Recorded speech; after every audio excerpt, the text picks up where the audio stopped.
Il y a seulement une dizaine d'années, Cebu était principalement connu pour son industrie du tourisme. Cependant, selon des statistiques récentes, il s'agit en fait de la ville dont la croissance économique est la plus rapide, avec 5% par an. Pour suivre le rythme de cette croissance rapide, diverses opportunités immobilières sont apparues dans toute la ville. Les gens envisagent activement de s'installer dans cette ville en raison de son énorme indice de croissance économique. Des studios aux manoirs et aux condominiums, le marché immobilier de la ville présente les meilleures opportunités pour quiconque souhaite s'installer dans la ville philippine. Il convient toutefois de faire preuve de prudence.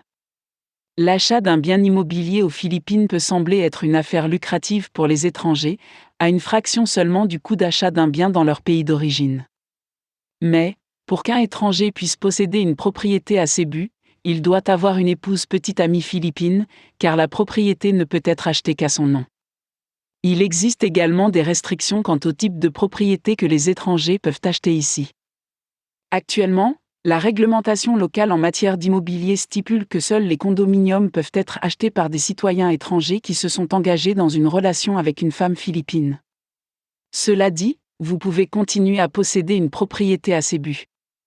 Lors de l'achat de la propriété, vous devez trouver un agent local dans la ville. Il existe de nombreux agents peu fiables, alors faites de votre mieux pour entrer en contact avec un entrepreneur authentique et agréé. Trouvez quelqu'un qui a un bon site web et qui peut présenter des témoignages de clients vérifiables. Même après avoir engagé quelqu'un d'authentique, assurez-vous de vérifier la propriété en personne avant de signer la ligne pointillée de l'achat. L'inspection de la propriété doit être effectuée par des professionnels. Un simple examen visuel ne suffira pas à trouver un inspecteur immobilier agréé qui pourra inspecter la maison de manière approfondie. L'inspecteur doit nécessairement être titulaire d'un diplôme d'architecte ou d'ingénieur. Suivez les recommandations de l'inspecteur avant de procéder à l'achat. Enfin, négociez et fixez le bon prix de la propriété. Si vous êtes un ressortissant étranger et que vous achetez la propriété au nom de votre fiancé autochtone, vous pouvez vous attendre à devoir faire face à un prix très élevé au début. Apprenez à négocier.